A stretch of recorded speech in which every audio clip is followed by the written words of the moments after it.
They shake, they rattle, and occasionally roll. They're the most violent, unpredictable racing machines man has yet conceived. Funny cars, floppers, plastic fantastics, call them what you will, but they're 5-second, 260-mile-an-hour combat packs of grandstands like no other breed. The Mount St. Helens of the quarter mile.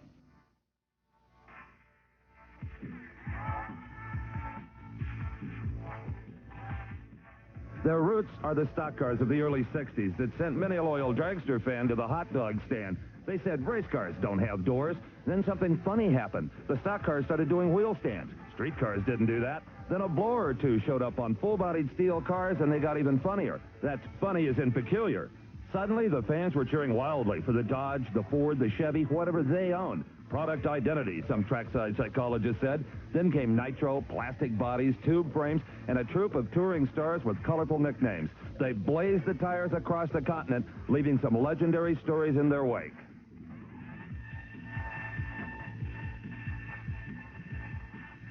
When NHRA accepted them as a real racing class, the unfortunate name had stuck: funny cars.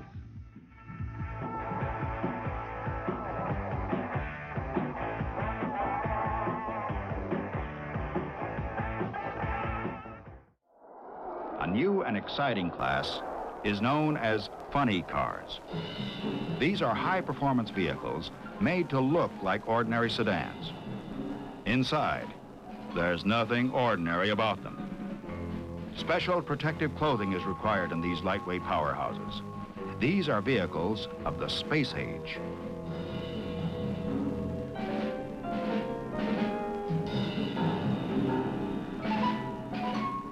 A sedan-like body is made of fiberglass and weighs only 150 pounds. The funny cars can race the quarter mile in less than 7.5 seconds. Top speed, 190 miles an hour.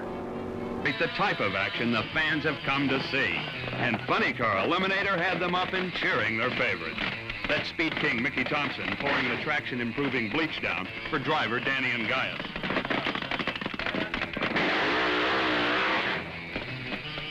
The Mach 1 stages against the Camaro of schoolteacher Kelly Chadwick from Texas. An anxious moment for trackside photographers as Chadwick narrowly misses the rail before shutting off, and Gaius flashes through in 7.38 seconds.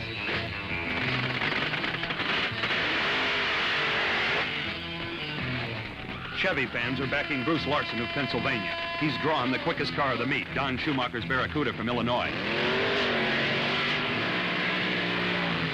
Schumacher's engine expires while Larson charges to a great 735, 192-mile-per-hour wind, and the crowd loves it. Connie Kalita's Bounty Hunter Mustang now tangles with California Rich Sarunian, wheeling Big John Masmanian's Candy Apple Barracuda. Ford Cammer versus Plymouth Hemi. A tremendous hole shot by Michigan's Kalita, but the Barracuda is charging on the other end, and it's Big John moving to the semifinals by a headlight, 753, 199. They're pretty good guys, but you know, when you get to a meet like this, you don't really have any friends.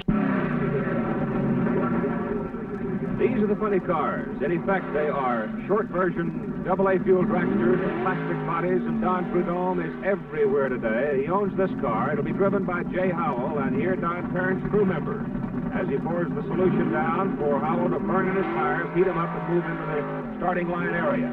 The funny car is capable of going over 200 miles an hour. It's very light. The bodies are made of plastic. Don Shoemaker has been one of the hot fellows all across the country, match racing and in the national competition as well throughout this year. Shoemaker's car is a Barracuda, and so is the car that Howell will be driving, a Barracuda. And Shoemaker has been very, very steady in all of the competition leading up to the funny car quarterfinals. Buster Couch is the starter. Watch him explode off that starting line. I mean, they leap out of there.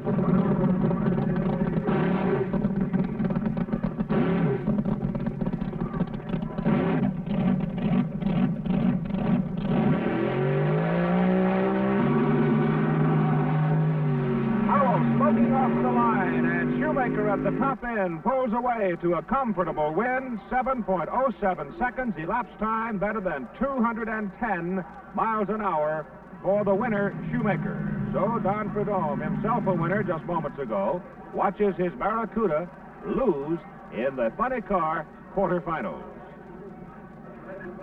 This race will feature our defending champion car, the Hawaiian of Roland Leong from Honolulu, Hawaii, and the machine just now having its body latched down, Big John Masmanian of Whittier, California, and his driver, Richard Sarunian, who is also his nephew. The Hawaiian being driven this year by young Butch Moss. Moss of Westminster, California. And you can bet just as soon as the snows melt in the east, this team will be headed out on their annual tour, appearing at drag strips all over the United States. That's how they make their living.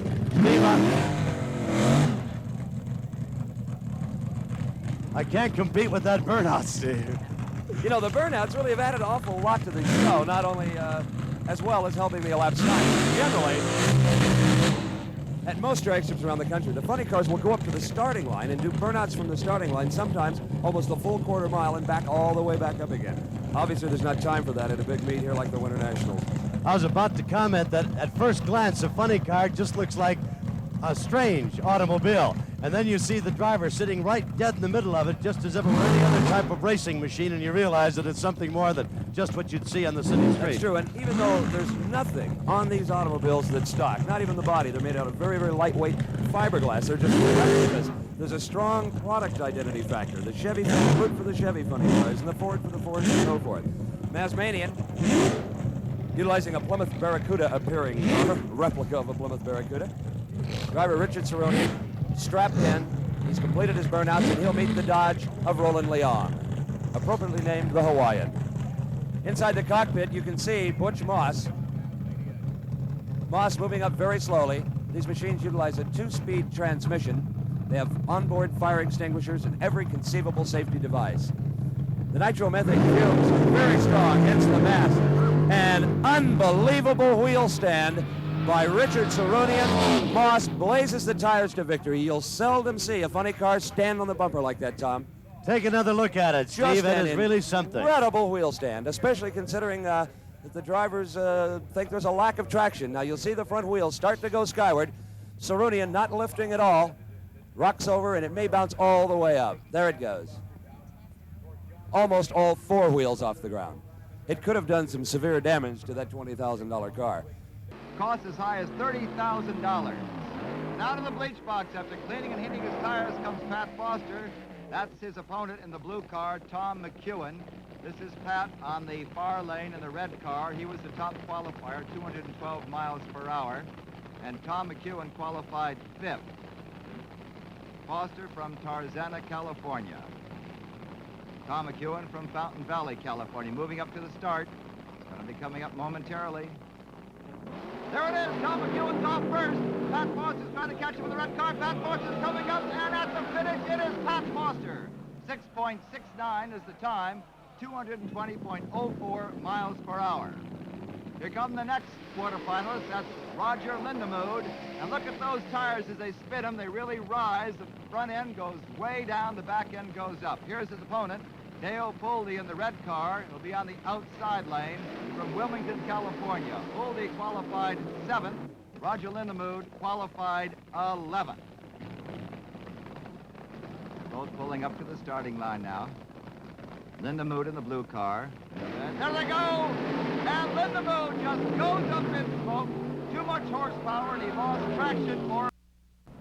Before we continue with the funny car quarterfinals, I'd like to say that funny cars are a sophisticated exotic fuel dragster masquerading as a family car.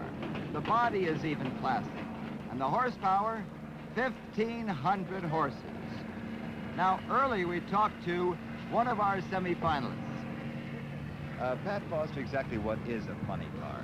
Well, the name funny car derived, in 1965, where we started altering the wheelbases on some of the stock cars, that they just had something that made people say, boy, that car looks a little funny. Basically, the controls inside of the car are such that this is your rear wheel brakes, your hand brake system here. This handle down here between my legs activates the reverser. It's either in the forward position, the car goes forward, in the backward position, it goes backwards. My left foot's on the clutch pedal. This control between my legs is a shifter. You go from low gear to high gear. It's a 2-speed only system, and you just push it forward in about the middle of the course, and you'll go from low gear to high gear. And these are probably the most important thing to the driver inside the car, and that's their fire system. And they're set before we make a run, and in the advent of a fire of any serious nature at all, then the driver lets go of the steering wheel and crosses his arms and hits the 2 black knobs, which automatically sets off a system that's plumbed throughout the entire car, that plumbs the fire system to any place in the car there may be a fire.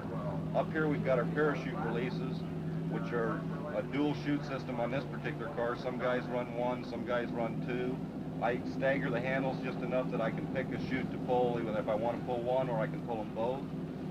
And over here we got a fuel shut-off, which in the advent of a fire also, you hit your fire system and close the fuel shut-off system. And down buried where you can't even see it is a magneto switch, is just a basic on and off toggle switch. And basically that's about it. Continuing now with the funny car quarterfinals, this should be a beauty. There's the defending champion, Butch Moss from Santa Rosa, California. The blue car with the red trim, and there's the starter, Buster Couch. And Butch Moss will be facing Ed the Ace McCullough. That's McCullough from Clovis, California, winner of the 71 National Funny Car class. They're approaching the starting line. That's Moss on the near side. And there's the start. They're off fairly equally, a very close race. And it looks like McCullough takes the lead. McCullough wins it. His time, 6.65, 217.91 miles per hour. Here's another quarterfinal pairing. Swinging into view now is Jim Dunn from La Mirada, California, in the red car. It's the only rear-engine funny car in the competition here. He'll be facing Jake Johnson of Fort Worth, Texas, who'll be in the blue car. Now watch him spin his wheels and watch them rise, coming out of the bleach box. In that bleach box to clean the wheels and heat them up is latex, glue, bleach. Everybody has their own concoction. That is Jake Johnson from Fort Worth, Texas, there in the blue car in the near lane as we switch back to Jimmy Dunn in the red car. They're off. Dunn got the start, but Jake is coming up on him on the near lane. Johnson at the end is the winner. Jake Johnson, 6.94, 178.92 miles per hour. Suddenly it was time for the funny cars, and some wild ones burned out of the staging area.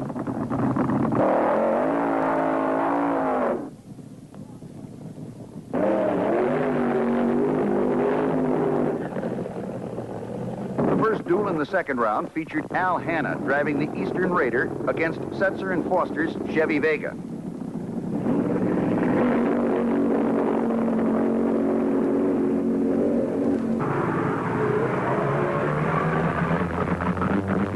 Setzer's Vega is first through the traps with a 6.90 at 207.85 miles per hour. The crowd was waiting for this one. The go between Dick Tharp's Blue Max Mustang in lane 1 and Kenny Safford's driving Mr. Norm's Silver Dye.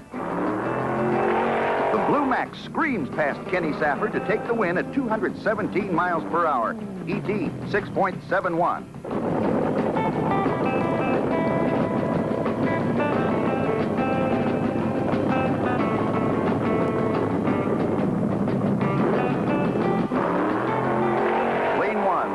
Joe Lee lights the fuse under his Charger to squeak out a close win over Gary Bolger, driving the Gold Digger.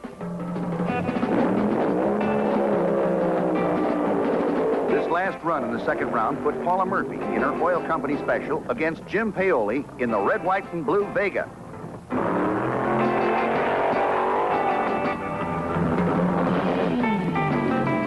Paoli pulls Paula's petticoat with a winning ET of 6.64 at 209 miles per hour. 19-year-old Billy Meyer lying on his back underneath his funny car, getting it ready for the semifinals. I got it, kid. I got it. Right behind you, Fred. What's that? Billy is an absolute wizard when it comes to automobile engines. And believe it or not, they can take an automobile engine out of one of these cars and have it replaced in 35 minutes. And the activity is just as frenzied over in Don Shoemaker's pit area. Don does the work on his car, too. Down off the jack. Let's get on up there. Down and back. I still need an 11/16. trying to mastermind his way to victory over Billy Meyer. And now everybody cheers as Billy Meyer comes out, getting ready for the semifinal matchup between him and Don Shoemaker. As Billy comes into that wet area on the pavement, he'll spin those rear tires, heating them up. The water keeps the tires from blistering. Of course, spinning them like that and making them smoke heats them up, gives them lots of traction and bite, which is what you need at the start line. And now, here comes Don Shoemaker from Partridge, Illinois, known as Super Shoe. Won the national championship in 1970. Hopes to repeat here in the Nationals in 1974.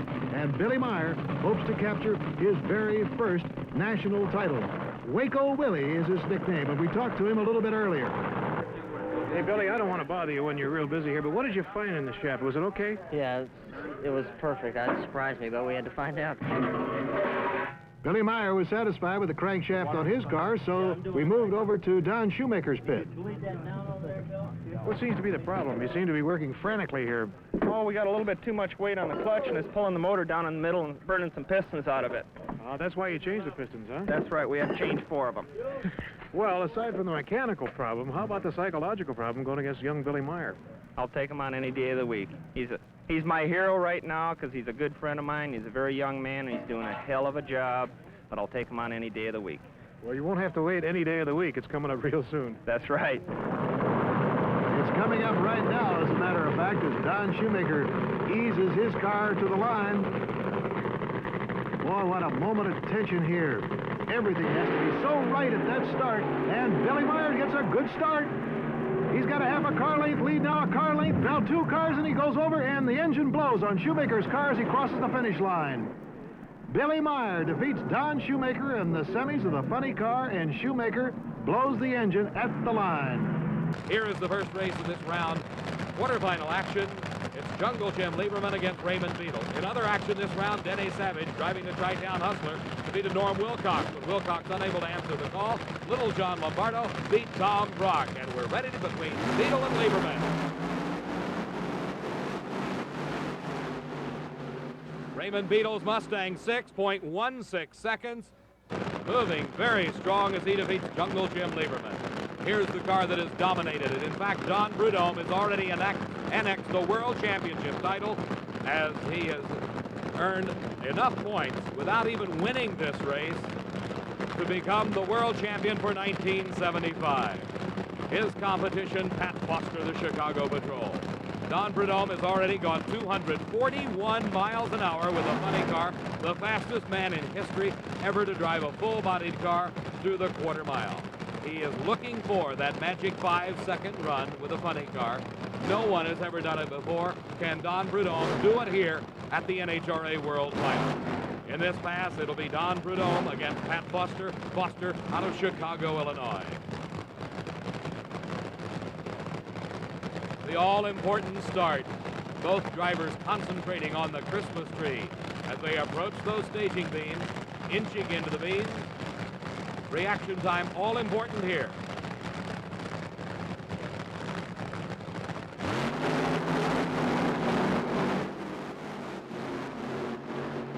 Don Prudhomme easily outdistances Pat Foster.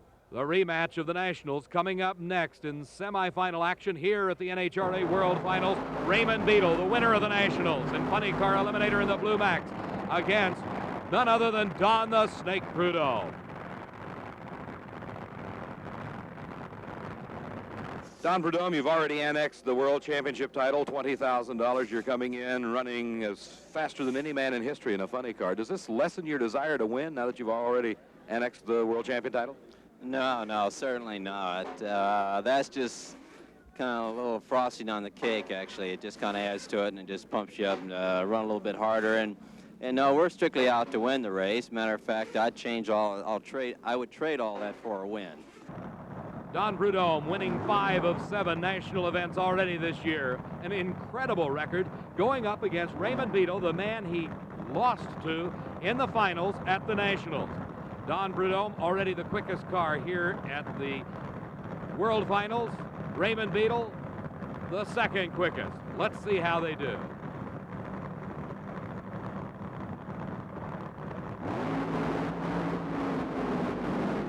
Leaving the line together, but look at Don Prudhomme tremendous time for Don the Snake Prudhomme, ladies and gentlemen, 5.98 seconds. 5.98 seconds for Don Prudhomme. That's the first 5-second time ever recorded by a funny car in the history of drag racing. His speed, 237 miles an hour. Raymond Beadle losing with a 634, shutting it off at 191, knowing there's no chance to catch the Snake. So the Snake goes into the finals against Denny Savage, setting for the first time in history the first funny car ever in the fives. It roars into life. At the touch of the toe, this power plant can deliver for Don Prudhomme more than 1,000 horsepower. The body comes down now as he heads to the starting line for the big one, the finals against Gary Bergen.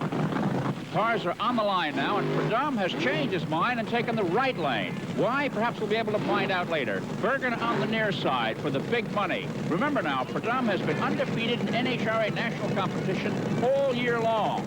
The last defeat in this type of competition came here 1 year ago. Bergen on the inside, inches ahead, and wins by a wide margin to unseat and end Prudhomme's victory streak. Funny Car Eliminator semifinals, Bob Pickett in the near lane driving Mickey Thompson's U.S. Marine car. The favorite, Don the Snake Prudhomme, the U.S. Army Monza. Smoke off Bob Pickett's car, the tires losing traction, and it's Prudhomme through the finish line first. Once again, winning another race and moving into the finals. Ed the Ace McCulloch from Fresno, California, his competition, the Shady Glen car, driven by Pat Foster, a new car in competition on the West Coast, doing very well. Both cars completed their burnouts, now staging. Let's watch. A tremendous blower explosion for Ed McCulloch, and Pat Foster crossing the center line. That will disqualify him, but let's look at Ed McCulloch. He apparently is okay, but the car severely damaged. A tremendous supercharger explosion. As the tree went green, Ed McCulloch hits the gas pedal, and off comes the supercharger. There in slow motion, you see it once again. Foster leaving the line okay, but then crossing a little bit later. Let's watch again in super slow motion. Incredible deformation of the fiberglass body as that heavy supercharger comes up through the windshield, fuel spurting out of the lines, the emergency crew right on the scene. Ed McCulloch winning, but he's going to have a lot of work to do if he can even get the car repaired. Of auto racing's most exotic cars. Frank's on Manufacturers Midway. Earlier we gave you a look at the top fuel dragster. Let's take a look now at the machine they call the funny car. Funny car is basically a redesigned fuel dragster with a fiberglass body. The body designs are replicas of many popular American compact cars, but these are built specifically for racing. This one, for instance, is a replica of a Trans Am Pontiac Firebird. Big difference from their street cousins, though. They only weigh about 1,700 pounds. They put out around 2,000 horsepower, about the same as a top fueler. The interiors are roll bars and aluminum sheet metal, has a single cockpit for the driver. There are no doors. The driver gets in and the body is then set down over him. Speeds about 240 miles an hour in just about 6 seconds. And for obvious reasons, the racers and the fans call them floppers. Dave? Right, Frank, picking up the action in Funny Car Eliminator in round number 2. A total of 16 cars started eliminations here at this 77 Gator Nationals. 8 cars remaining. It's Tom McEwen driving the Corvette against Roger Lindemood. And for you trivia buffs, Roger Lindemood was the 1964 top stock eliminator at the U.S. Nationals. McEwen against Lindemood, Funny Car Eliminator. Tom McEwen's car breaking something. Roger Lindemood streaking to an easy victory. 6.51 seconds, 217 miles an hour. In a battle of the services, the U.S. Army Plymouth Arrow of Don Prudhomme from Granada Hills. His competitor, Bob Pickett, driving Mickey Thompson's car. This is the U.S. Marine entry. Pickett's car, a replica of a 77 Starfire. Mickey Thompson, another of the famed names of drag racing. Defending champion Don Prudhomme has an easy go of it. His time a 6.34 second, 228 mile an hour charge as Bob Pickett coasts through at only 69 miles an hour, going up in smoke, the tires losing traction from the start. Here's Al Bergler out of Detroit, Michigan, the Motown Shaker. Bergler pulling up into the burnout area. water puddles allowing the tires to break loose easily, and the 2,000 plus horsepower spinning them, smoking the tires. And you see the parts flying and oil coming out from underneath Al Bergler's car. Apparently, something going wrong with the motor.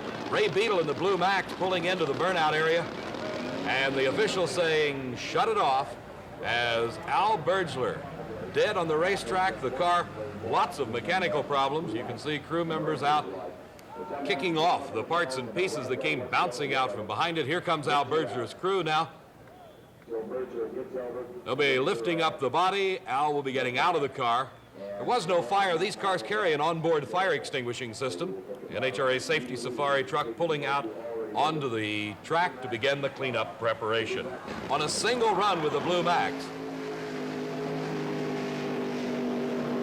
every car must make the same number of runs in eliminations, so Ray Beadle goes through the timing traps, 6.28 seconds, his speed 228 miles an hour. The last pair of this second round of funny car eliminations.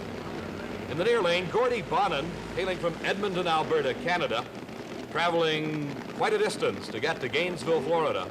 Gary Bergen from California, the Orange Baron, a former national champion.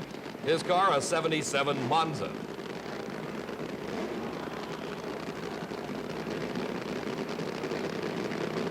Both cars inching into the staging beams, getting set for that green light, which means go.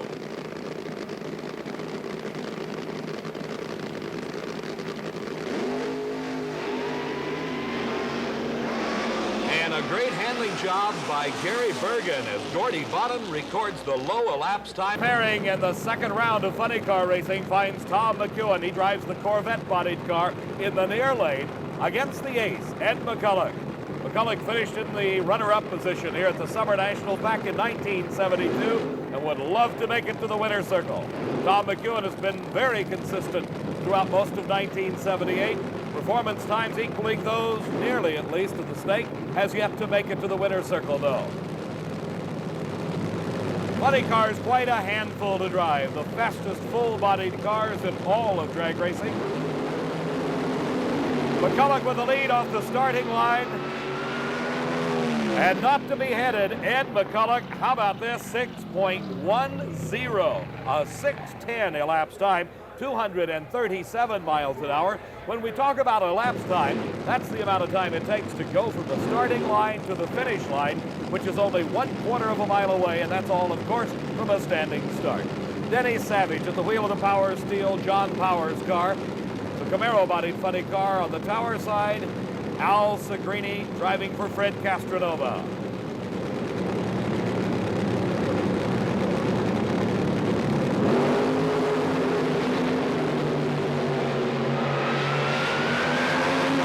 And in a close race, it's Denny Savage. A fine 6.12 seconds, 6.12, 236 miles an hour. Segrini gave it a good shot, but with a red light start, a 6:31 didn't pay off. You saw him move just perceptively ahead of Denny Savage there in the circle. You saw the red light left on the tree, meaning Al Segrini left just a hair too soon. The Canadian car, Gordy Bonin. 240 Gordies, known as in the drag racing circles. The reason for this, Bonin loves to drive them fast, and over 240 miles an hour in a funny car is quite a speed. John Lombardo from North Hollywood, having the best day of his career on the national event circuit. Noted for running in the western part of the United States. Lombardo just blasting ahead of Gordy Bonin. 6.12 seconds, his speed 236 miles an hour. As Gordy Bonin falls to Little... The Hawaiian of Roland Leong, Ron Colson at the wheel. The distinction of having to run the #1 qualifier, Don Prudhomme. 3 times in a row, he has won the World Championship. Prudhomme, the most feared driver right now in all of drag racing, regardless of category, regardless of type of car. Prudhomme, Mr. Consistency. Defending champion at the Summer Nationals, the car owner, Roland Leong, you see him there in the green shirt, directing his driver, Ron Colson, into exactly the spot he wants, where he can find the most traction to give those big, wide 18-inch tires the bite necessary to get him to the finish line first. But he's got a tough road to hoe. And a pole shot by Ron Colson. Will it pay off at the finish line? A close race, and it's Ron Colson. Right now, the sound of funny cars. John Force driving the Corvette-bodied car, Force hailing from Placentia, California, up against Austin, Texas, Kenny Bernstein. The 34-year-old Bernstein returning to drag racing last season after a 5-year layoff, at which time he formed his own business chain of restaurants throughout the United States and decided to come back into drag racing first class, and he did it with this beautiful Plymouth aero-bodied car. John Force, a longtime racer on the West Coast, he also picking up a major sponsorship and deciding to head on the national tour throughout all of 1979, and he's earned his way right here into the finals at the Cajun Nationals. Two of the best funny cars in the country meeting at State Capitol Dragway in Baton Rouge, Louisiana.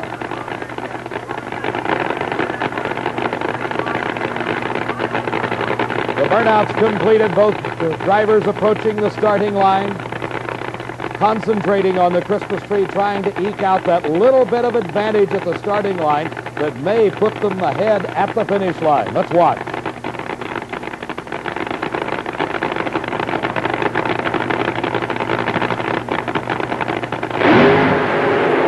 And it's John Force out first, but something goes wrong, and Kenny Bernstein wins his first ever NHRA national title. Dave, absolutely one of the most beautiful cars in all of drag racing in any category finds the winner's circle here at the Cajun Nationals. Its owner, its driver, a businessman racer, Kenny Bernstein, making his first visit to glory NHRA style. Many, many years ago, he raced as far as runner-up, retired from racing to become a very, very successful restaurant and bar owner throughout the Southwest. Congratulations, Kenny Bernstein. Just great. Just super. Were you a little sick there for a moment when Force was out in front of you? Well, yeah, you know, the car left pretty good, and then it seemed to get the tires loose again, and I was wondering for a second we were going to get back around him, but then she took off, and I don't know what happened to him, but we're here, and that's what counts. Well, congratulations to you. You've brought a lot of class to this sport. Not only your race car, but your transporter. Everything you do seems to have that, just that touch of class and polish. Well, that's a super compliment, Steve, from you and anybody else, and I really appreciate that. We like to do it that way. We think that the sport deserves it, and we think, just like I did 5 years ago when I quit, if I couldn't go back into it first class and really do it the right way, I just wouldn't do it, and I appreciate the compliment because it makes me feel great. The funny car is really a 25-year, $40,000 evolution of the stock car. Mechanically, the engine, the transmission, the differential, identical to that of a top fuel dragster, but that's where the similarities end. With the engine in front of the driver, an onboard fire extinguisher system is required. The exhaust header's much different than that of the fuel dragsters, but the big difference really are the flip-top fiberglass bodies that act as an airfoil pushing downward on the car for more traction, even an escape hatch in case the driver has to make a speedy exit.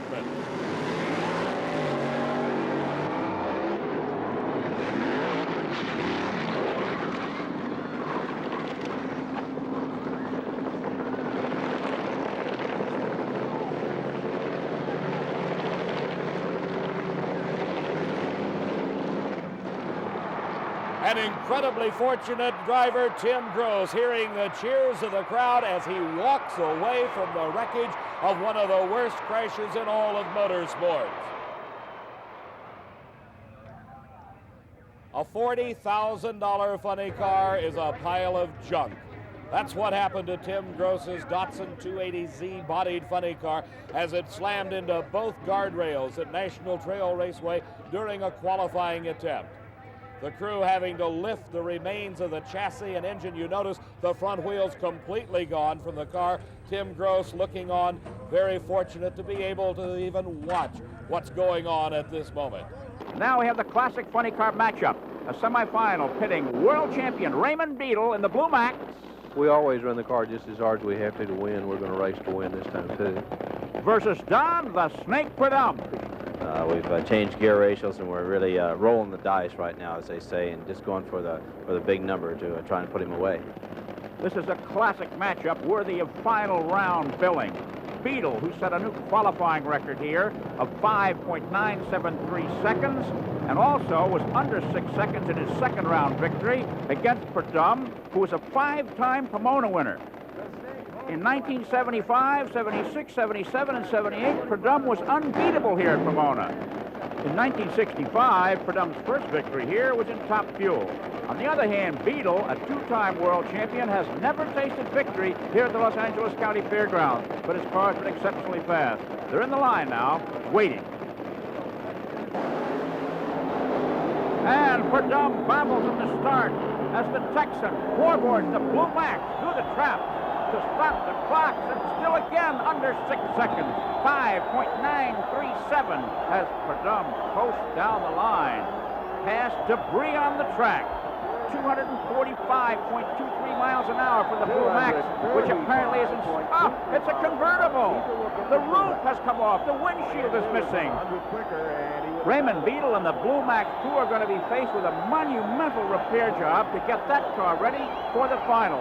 And this graphically shows the forces that act on these cars at speeds approaching 250 miles an hour. The wind gets in, blows things right off. And in the next semifinal, pitting Billy Meyer against John Force, Meyer has had similar problems. His body cracked during the preliminary rounds, and he's worried about it collapsing. And then he blew an engine and had to make a hurried-up engine change to get ready for this next semifinal against brute force.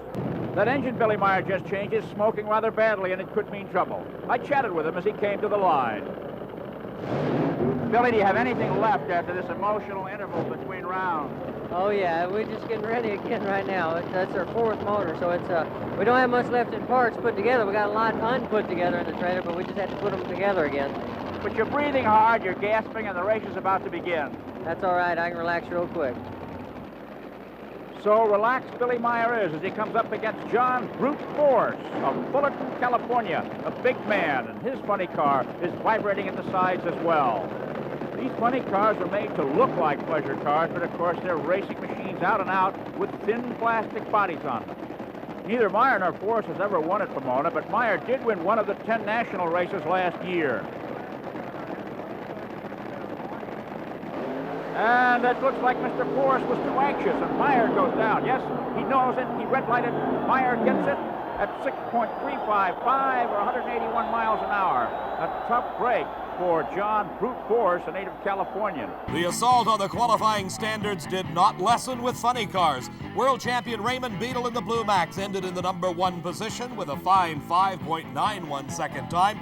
And as you can see, the rest of the field was close behind, with the number 16 car just a quarter of a second slower. And Beadle continued to tell the story of Funny Car Eliminator as he came to the line in the first round of competition earlier this afternoon. The experts had classed Beadle as the strong favorite, expecting little trouble from the number 9 qualifier, Al Segrini. And it was then that it happened.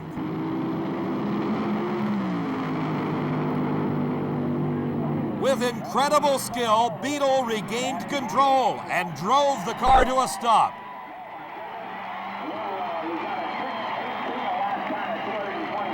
The crowd waited to see whether Beadle had been injured. And as he climbed out, untouched, the crowd roared its approval.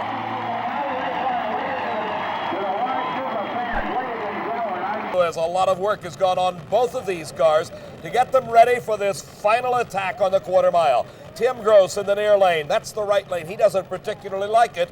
Remember, that's where he's had his problems before. Frank Hawley has been dominating that left-hand lane, and the parachute comes out on Tim Gross's car. He loses as the vibration shakes the parachute out of the car, and another blistering 6.07 for Frank Hawley as the Chi-Town Hustler picks up nearly $20,000 and a Gator Nationals championship. Steve? Coming out of the legendary Chi-Town Hustler of Farconas Coil and Minnick, loved all over the country for its long, powerful burnouts, has now proven to be championship caliber as well. For Frank Hawley, his first ever national title. For the car owners, well, they were in a final once before, many years ago, but for them, their first NHRA Oscar as well. Tim Gross comes over, who worked so very, very hard to get his car ready. Tim may have even had a little bit of an edge back at the line, but the powerful Chi-Town did it. Something else, boy. Thank you very much. It feels pretty good. Those guys all look pretty happy. Yeah, I'll bet they are. A little bit of shock here. Can you believe this has happened to you? Oh, yeah. I mean, when you drive a car like this, it's bound to happen, right? I'm real happy for Tim, too. I mean, he works real hard. glad to race him. I wish, of course, you know, we could have advantaged our deal at Pomona. I wish Raymond had been around this long, but we'll get him down the road. Well, the money went to where it was needed the most in this particular final. Boy, I'll tell you, and it's about time. Okay, a happy Frank Gully, as you can see. Our congratulations to Austin Coyle and Pat Minnick and all the gang from Chicago, Illinois, the Chi-Town Hustler. Indianapolis Raceway Park, and on the track, the crowd-pleasing fiberglass-bodied funny cars. In the far lane, the team of Candies and Hughes with Mark Oswald, their driver, and in the near lane is Kenny Bernstein. From Dallas, Texas comes Kenny Bernstein. He's been having some real problems as of late, but Mark Oswald is driving for one of the best teams in the business. The Louisiana-based Candies and Hughes has got a great ride. The brilliant blue funny car, a replica of a Pontiac Trans Am with a nitro-burning 2,500 horsepower engine, while in the Bernstein camp, again, one of those nitro-burning engines, but a Mercury LN7 fiberglass body. Bernstein has been on quite a tear lately. He has had a very up and down season, but if you ever hear of anybody breaking out of a slump, Bernstein has done it. He won the recent North Star Nationals, then won the completion of the Big Bud Shootout, which paid him $50,000 cash. And now here he is in round number 2 against Mark Oswald at the U.S. Nationals, striving for another championship. Both drivers now approaching the line where the concentration is all so important. The start is everything, and it is Bernstein out first.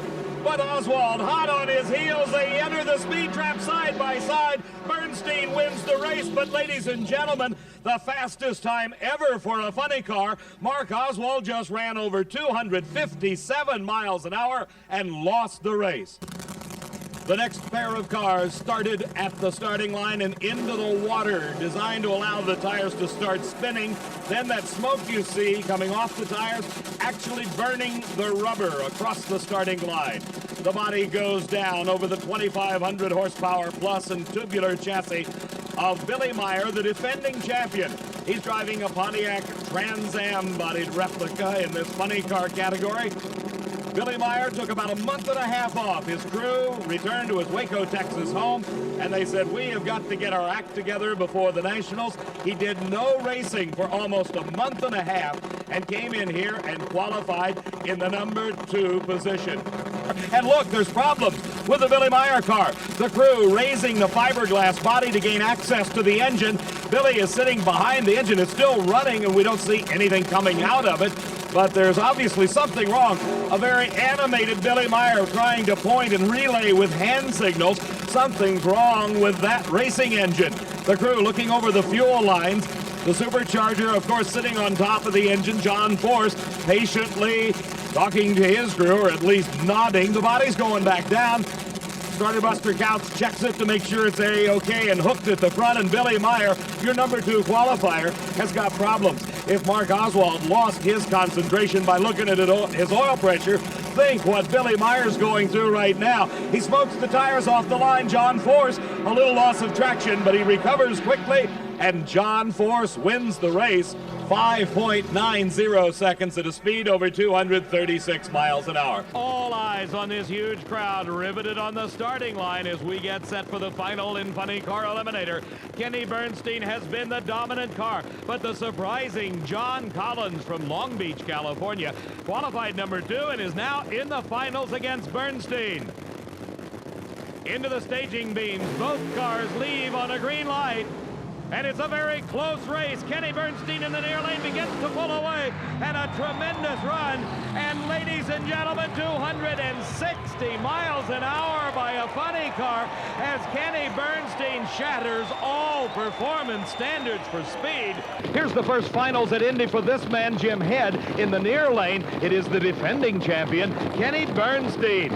Bernstein has got to be the favorite based on performance. He ran 5.74 seconds in the semifinals. Jim Head seems to be stuck in those 590s, and he said earlier he's got to run better than that. Can he do it in the finals? He'll need everything to beat Bernstein. All eyes in this sprawling facility focused on these two funny cars. Over 5,000 horsepower leave the starting line, and up in smoke goes Bernstein, and Jim Head, with the upset of this race, has won the funny car title. For Jim Head, his first full year in funny car racing culminates with winning the most prestigious drag race of them all, the U.S. Nationals title. His crew absolutely overjoyed. There it is. Motorsports, nothing matches AA fuel funny cars. And what a contrast we have among the combatants for the World Finals event title. Sherm Gunn, the giant killer, who disposed of, in order, Kenny Bernstein, Don Prudhomme, and Billy Meyer, has been the spoiler here today. Mark Oswald, he has now clinched his first ever funny car world title for the Candies and Hughes team.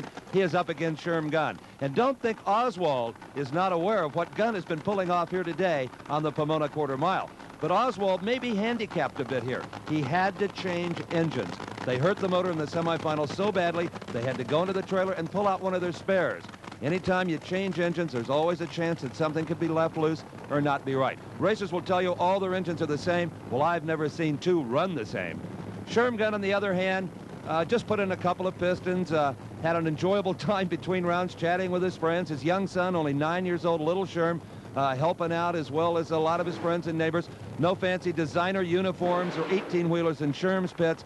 A very economical act. In fact, here was the engine change as it occurred just moments ago in the pit area. Mark Oswald himself on the far side of the engine, helping out Tom Cattleman, Candies and Hughes. And here, the contrast over in Sherm Gunn's pit. They had time for little Sherm to get in there and clean out the inside of the body, so his daddy would have a nice clean car for his first ever final round.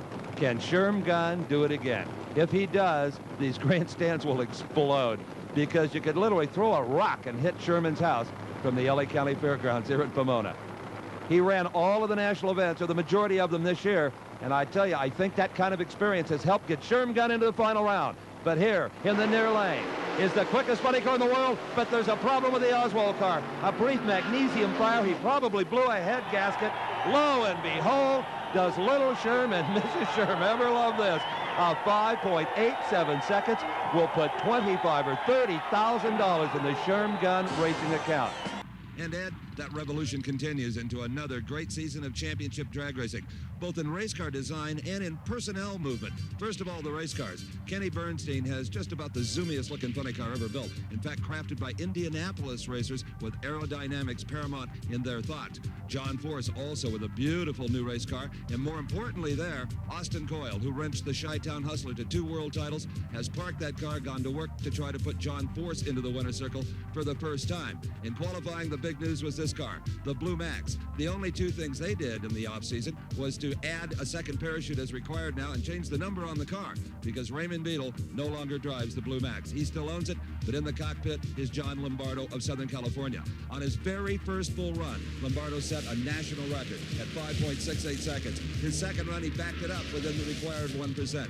So this car and that new driver getting along beautifully. But the Blue Max and crew have got their work cut out for them, because in round number 1, Rick Johnson and Roland Leon's Hawaiian car ran even quicker than their record at 5.66. Lombardo came right behind Johnson with an equaling 5.66. So it is going to be a thrilling day in funny car competition. And the funny cars are not the only machines out there smashing records. Here's the final in funny car. 2 of the greatest names ever in drag racing history. The Budweiser King, Kenny Bernstein in the far lane.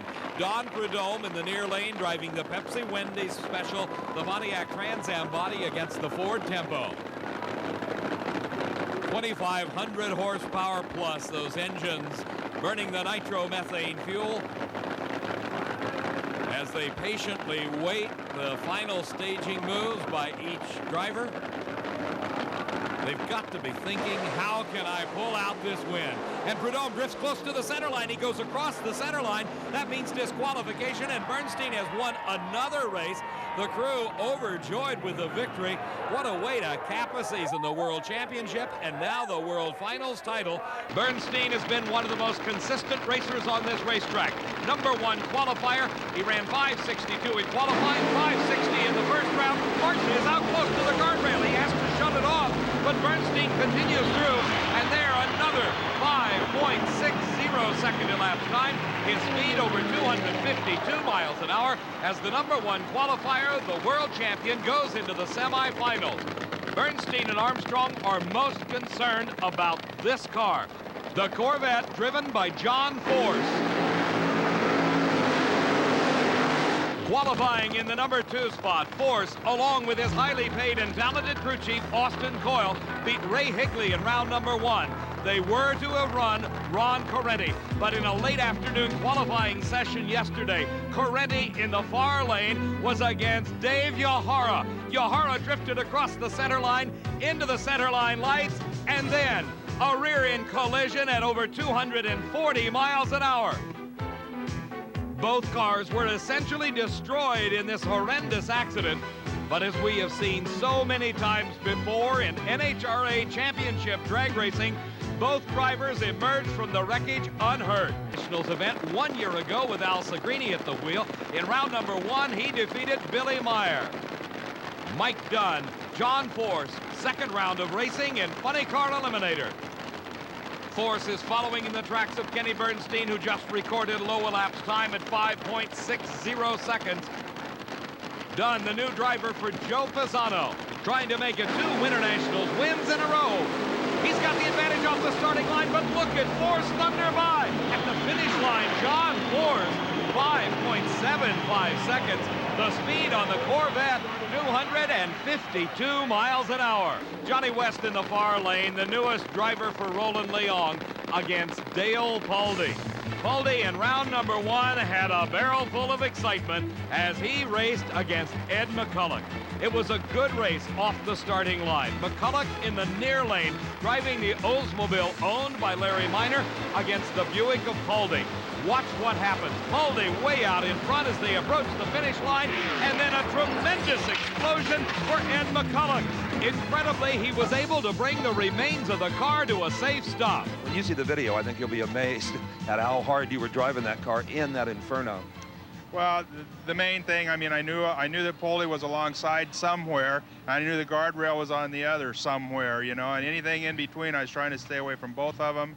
I left my visor down until the flame went out, and obviously it was, you know, oiled and burnt, and I couldn't see, and finally I lifted the visor up enough that I could see where I was going, and then, you know, at that point I knew I was going to be okay. The experience of Ed McCulloch paid off in this instance as he, with a brilliant driving job, brought that bouncing, sliding, burning car to a safe stop. Dale Paldy goes on to take the win, advances to the second round, and is now against Johnny West. West, a year ago, was racing his own car. Now, in the cockpit of one of the finest funny cars in the country, he defeated Trip Shoemake in round number 1. Johnny West will be in the lane furthest from our camera. In the near lane is Paldy. A tremendous amount of pressure has got to be riding on the shoulders of Johnny West. Leong, the car owner, one of the best engine builders in the country. West qualified well, ran well in defeating Shoemake, but this his first major event competition at the wheel of a car of this caliber. West is out in front. He's done his job. He gets near the center line. He crosses it. Automatic disqualification for West. Paldy wins the race, a fine 5.77 second elapsed time. His speed only 244 miles an hour, so Dale Paldy goes into the semifinals. Our last pair of cars in the second round finds the Pontiac Trans Am bodied car of Tim Gross in the near lane. Gross is racing against a former Californian, now living in Oklahoma. This is John Collins.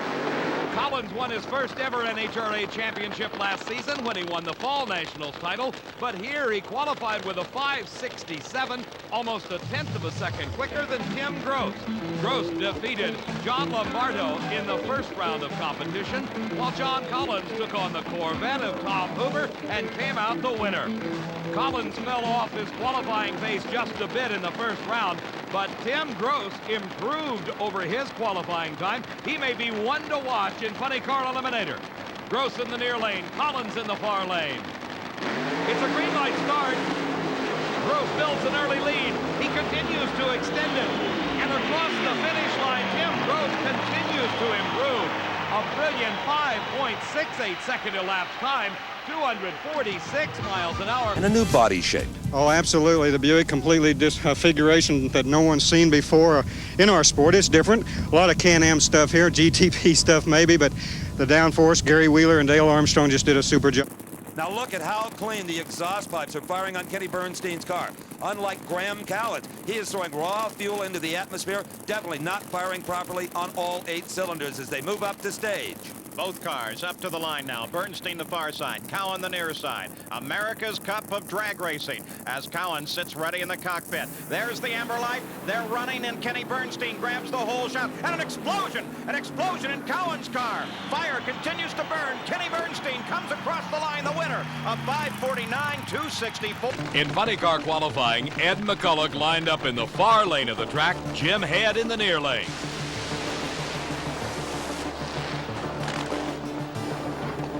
A tremendous driving job by Ed McCulloch kept the Miller American car from overturning. As the car left the starting line, it immediately moved to the right. Ed corrected. The car started out of control. As it crossed over the center line, it ran into the rear of Jim Head, then rocked up on the left wheels and header pipes, sliding down the racetrack. McCulloch brought the car back to 4 wheels. 10 times he had been to the final round without a win, but this time it was different, and John Force went on to win.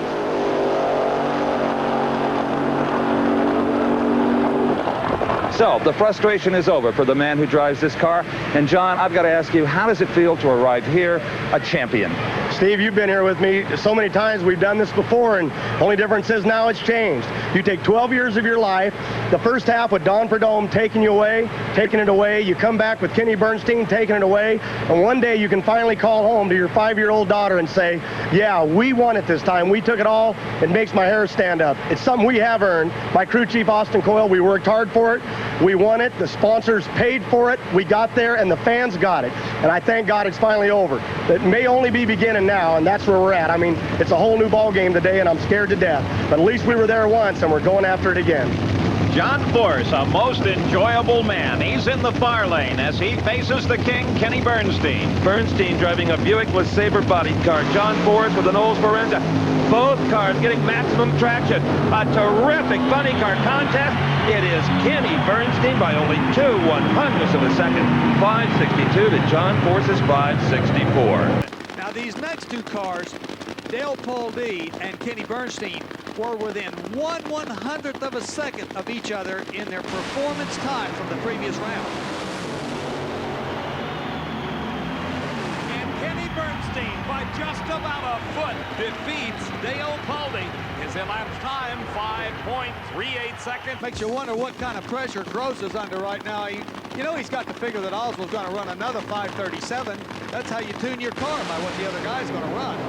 Gross smokes the tires. He has to lift off the throttle. Oswald wins it, and Don, it is another 5:37, the 4th in a row. You get kind of tired, Dave. This for Don is just hard work. And McCulloch and his crew have put in their hours. Look at the time, 5.36 seconds, 272 miles an hour. McCulloch more than keeping pace with the rest of the field. Either Tom Hoover or John Force in that semifinal round. Problems for Hoover as Force just blasts away from him at the start. Force elapsed time 5.44 seconds, a bit slower than the other cars. Maybe that new engine isn't producing quite the same power that the old one did. Ed McCulloch against John Force in the semifinal. McCulloch with a choice of lanes. The other pair matches the 2 big red cars. Mr. Consistency, Mark Oswald against Kenny Bernstein. Now on the starting line, it is time for the first race of round number 2 competition in Funny Car Eliminator. Here is the 4-time Winston champion, the Budweiser King, Kenny Bernstein. Against Bernstein in this second round race is the surprising Art Hendy. The team of Hendy and Worsham from San Bernardino, California, got by the first round when they defeated Chris Lane. That's the Sutherland family's entry. And Hendy, now in round number 2, has got to race the toughest of them all. Only the second man in the history of the sport to win 4 consecutive Winston titles. Don Prudhomme did it first back in the mid-70s, and now Kenny Bernstein has been the driver of the 80s. Kenny gives a great deal of credit to that man, his crew chief Dale Armstrong. Bernstein qualified with a 5.30 second elapsed time, good for number 4. Art Hendy had a 5.37 second time. That was good for the number 8 spot. Hendy, like so many other racers, Joe Amato and Darrell Gwynn included, had a successful career in alcohol competition before making the switch to the professional categories. Bernstein in the near lane. Both cars have problems. They slow, and Hendy recovers. Hendy pulls ahead and pulls off the upset. It is Art Hendy with a very slow but winning 6.78 second elapsed time, as Bernstein apparently falls victim to mechanical problems. Right now on the track, it is the continuation of round 2 of funny car racing. Ed McCulloch against Mark Oswald. A new national record has already been established in qualifying by Mark Oswald at the wheel of the Candies in Hughes' car. He set the elapsed time record and backed it up within the required 1% at 5.29 seconds elapsed time. McCulloch qualified in the number 7 spot at a 5.34 second time for his Miller High Life Oldsmobile. You may ask with good reason why Don Prudhomme with a 5.19 second elapsed time in the number 1 qualifying spot does not hold the new national record. The reason? He has yet to back it up within the required 1% at the same event. Oswald pulls ahead of McCulloch at the start. A close race at the finish line. Oswald 5.33 seconds elapsed time, a losing 5.40. While the racetrack may only be a quarter of a mile long, a lot of action can take place for the driver at the wheel of one of these 4,000 horsepower funny cars. This is Bruce Larson, the man that upset Kenny Bernstein in the final round of the recent Winter Nationals, the season opening event.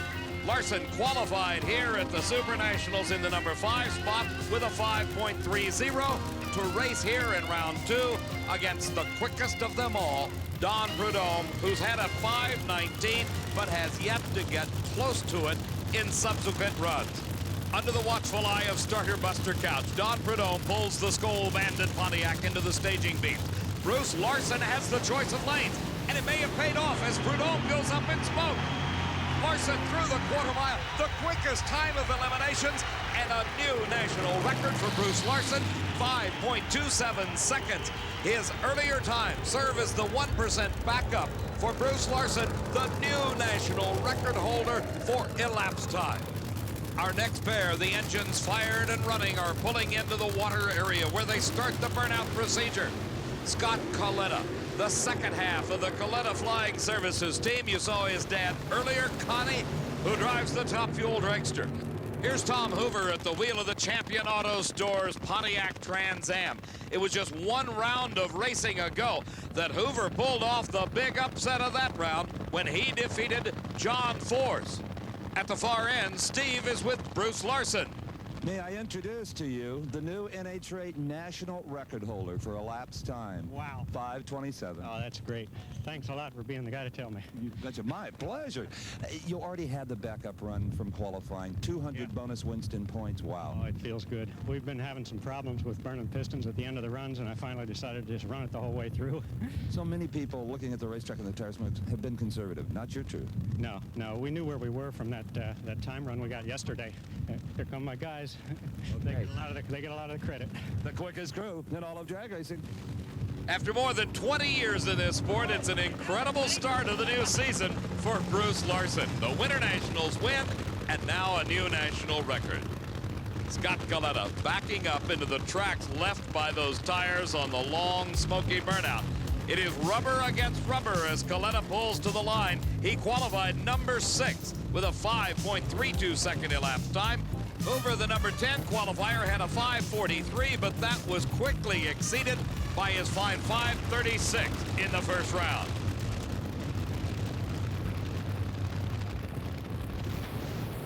Hoover with problems at the start. Coletta goes up in smoke. He brings the car under control and pulls through the finish line, the winner in a rather strange race.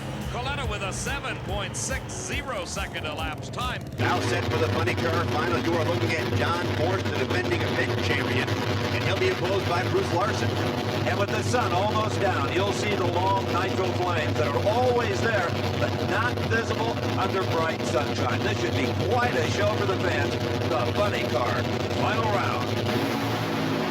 Oh, it's a beautiful start. Larson got a little out of the groove, but manages to hang on. Bruce Larson wins it by, oh, he's got a little fire underneath that car, Don. Yeah, he probably burned the piston. You know, the air got heavier. It's real cool out here, and he maybe didn't tune it up enough for that. So into the interview area, Bruce Larson brings his own light. Yeah, he's burning pure aluminum there. That makes a nice white fire. You better watch out if you're burning the paint off this world champion car. Well, that's just a little oil, no harm, no big damage to the automobile. The safety safari snuffs it right out. Well, I'm sure Larson doesn't care. He's won it all, and he won this one right off the starting line. You know, his reaction times have not been good today, but on this particular run, he was ready for John Force because John Force was ready for him. And it was a really good race, but Larson, notice, pulls it out just a little bit. Not a big difference in the two cars, the type of a race that the fans really love. And Steve is standing by with the funny car champ. Well, an anxious moment down here, Don, Fred, as Bruce Larson, no sooner than he won the race, the car lit up underneath, lots of fire, lots of smoke. The safety safari, as always, right on hand to put it out. He is out of the car. He is okay. He is not only the Winston champion for '89, he's the Winston Finals winner as well. You are okay. Yeah, no fire come in there at all. What do you think was going on there? I don't know. I guess maybe a valve cover gasket blew out. It wasn't anything serious. We're happy. Now I think this is the 6th time that we've been able to say thanks to Century and thanks to Oldsmobiles. Thanks to my crew. Those guys are terrific. So are you. A fantastic year. Indeed, for all of us. Bruce Larson, funny car winner, who won here at the Winter Nationals. Bob Glidden also won at the Winter Nationals. If Gary Ormsby wins, all three will have repeated at Pomona Raceway. We're waiting for a report on that. I don't know what happened. I was up sideways on two wheels. I looked out the window and I saw McCullough and I looked back and I recovered and I hit it and I was over against the wall and off the wall, but I didn't see him and I just kept shooing. I don't know what happened. Well, I looked at the car and I don't see a mark on it. Did you feel any collision with the wall? Oh no, I never got the wall. Didn't hit the wall. It's just that I was sideways. Oh, I never hit wall. Your ass off. Goddamn wall. We didn't cross the Nice job. Come on. We crossed no walls. No, you didn't touch nothing. No, you didn't get guardrail or anything. Huh? We crossed those nuts. No, you got it. Heart pumped a little. Well, it's kind of getting exciting. No wall. No marks on this car. No walls, no marks. No walls, no marks. Don't hit walls, can't afford it. Come on, Tower, let's hear it. Let's make this exciting. Let's make this exciting, Tower, come on. Don't give me no wall. There ain't no marks on the tire.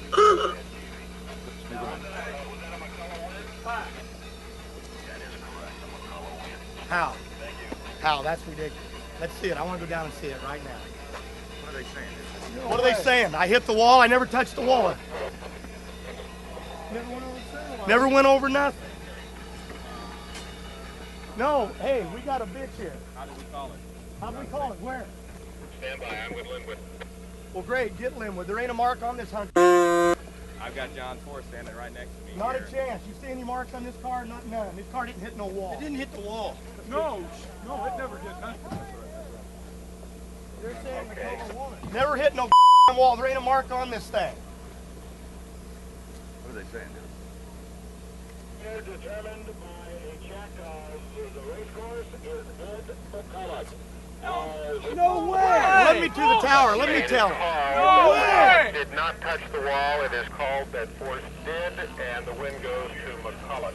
There ain't a mark on the car. He never touched there ain't a Show me the mark. I watched it. Show me the mark. Show us the mark. There ain't a mark on the car. Never Who in the hell? No, drag it right down the racetrack. Hey, no way. There ain't a mark. Show me the mark. Where'd it hit? Just far away. Give me on the tower. I don't give a making these rules. Where'd it hit? I know when I hit the wall. I missed it by 2 feet. No wait, give me a ride down there. What do you got? What do you got? Give me a motorcycle.